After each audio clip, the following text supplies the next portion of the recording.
పర్యావరణ పరిరక్షణకు మానవుని మనుగడకు ప్రాణవాయువును అందించే చెట్లను కాపాడుకోవడం ప్రతి ఒక్కరి బాధ్యత అని ఆ దిశగా ప్రభుత్వం చేపట్టిన వన మహోత్సవ కార్యక్రమంలో పాల్గొని ప్రతి ఒక్కరూ బాధ్యతతో మొక్కలు నాటి సంరక్షించాలని రాష్ట్ర పర్యాటక సాంస్కృతిక సినిమాటోగ్రఫీ శాఖ మంత్రి కందల దుర్గేష్ పేర్కొన్నారు. శుక్రవారం స్థానిక ఆర్ట్స్ కళాశాల ఆవరణంలో వన మహోత్సవ కార్యక్రమంలో భాగంగా అటవీ శాఖ ఆధ్వర్యంలో ఏర్పాటు చేసిన వన మహోత్సవ కార్యక్రమానికి ముఖ్య అతిథిగా మంత్రి కందల దుర్గేష్ పాల్గొన్నారు.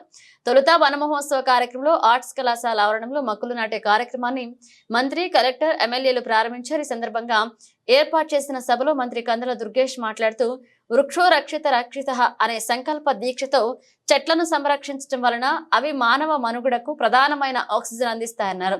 జిల్లా కలెక్టర్ పి ప్రశాంతి మాట్లాడుతూ రాష్ట్ర ప్రభుత్వ ఆదేశాల మేరకు వన మహోత్సవ కార్యక్రమాన్ని జిల్లాల్లో పెద్ద ఎత్తున నిర్వహించుకుంటున్నామన్నారు. జిల్లాలో వన మహోత్సవ కార్యక్రమాన్ని 60 రోజుల పాటు నిర్వహించుకునే విధంగా కార్యాచరణకు సిద్ధం చేశామన్నారు. ఈ కార్యక్రమంలో శాసనసభ్యులు ఆదిరెడ్డి వాసు, గోరంట్ల బుచ్చే చౌదరి, అటవీశాఖ జిల్లా అధికారి బి నాగరాజు, ఆర్ట్స్ కళాశాల ప్రిన్సిపల్ దాస్, కె రామచంద్రరావు, ప్రజాప్రతినిధులు Battala Venkatalakshmi, RDO KL Sivas Jyothi, icon rotary club ప్రతినిధి తీగల రాజా, విద్యార్థులు పాల్గొన్నారు. ఈ కార్యక్రమంలో భాగంగా ప్రతి ఒక్కరికి 2 మొక్కలను అందజేసి వాటి పరిరక్షణ కోసం పిలుపునిచ్చారు. మనం మొక్కల్ని నాటాలి, కాపాడాలనేటువంటి ఆలోచన మనం పూర్తిగా పెంపొందించుకోవాలనేటువంటి మాటని చిన్నారి వయసులో ఉన్నటువంటి మీ అందరికీ తెలియజేస్తా ఉన్నాను. మీరు ఇవాళ అలాంటి ఆలోచన పెంపొందించుకోగలిగితే మన భవిష్యత్ తరాలు బాగుంటాయి. అందుకే ఇవాళ ఇక్కడ వేదిక మీద ఉన్నటువంటి ప్రిన్సిపాల్ గారిని కానీ లేకపోతే బాటనీ లెక్చరర్ గారు కానీ కూడా ఎకో క్లబ్స్ అనేటువంటివి మనం ప్రారంభించాల్సిన అవసరం ఉంది.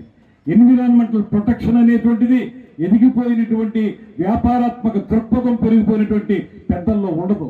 అది చిన్నారులు లేనటువంటి మనసుల్లో ఉండాలి.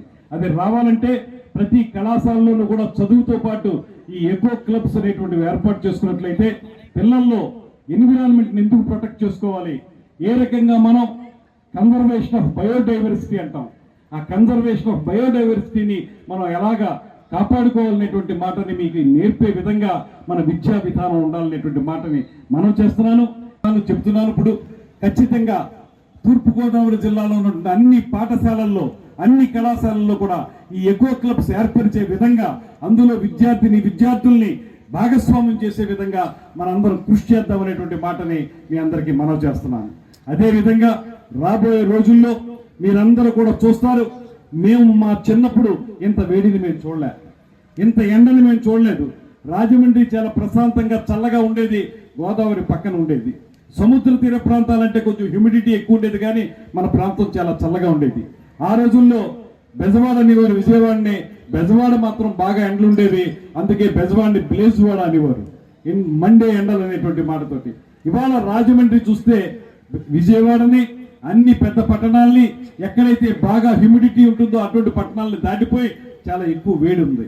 దీనికి కారణం మనం వెజిటేషన్ని సరిగ్గా చూసుకోకపోవటం వల్ల, మొక్కలు పెంచకపోవటం వల్ల, ఉన్న చెట్లు నరికేయటం వల్ల, అదేవిధంగా ఏవైతే చెరువులు ఉన్నాయో వాటిని మూసేసి ఎక్కడ కాంక్రీట్ జంగిల్గా తయారు చేయటం వల్ల ఇలాంటి పరిస్థితులు రాబోయే రోజుల్లో రాకుండా ఉండాలంటే, మనం స్వచ్ఛమైనటువంటి గాలిని పీల్చాలంటే, చెట్లు మనకి ఇచ్చేటువంటి ఆక్సిజన్ ని పరిపూర్ణంగా పొందాలంటే, కార్బన్ డైఆక్సైడ్ బయటికి వదిలి ఆక్సిజన్ ని లోపలికి తీసుకునేటువంటి ఆ ప్రక్రియ సజావుగా సాగాలంటే మనం మళ్ళీ చెట్లను నాటాల్సినటువంటి అవసరం ఉంది.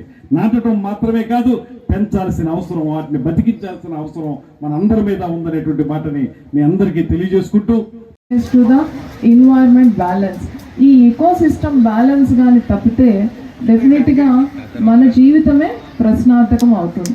కాబట్టి ఈ ప్లాంట్ నాటడం అనేది ఒకరు కాల్ ఇచ్చారనో, లేదా ఒక గవర్నమెంట్కి సంబంధించిన ఒక ప్రోగ్రామ్ అనో, లేకపోతే కాలేజ్లో మీకు మీ మాస్టర్ చెప్పారనో కాకుండా it is a social responsibility and personal responsibility.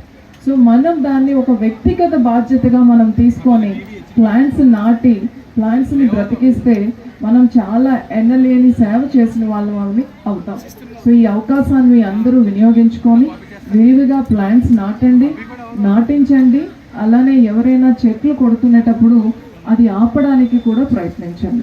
ఈ అవకాశాన్ని ఇచ్చిన పెద్దలందరికీ కూడా ధన్యవాదాలు తెలియజేస్తూ ముగిస్తాను.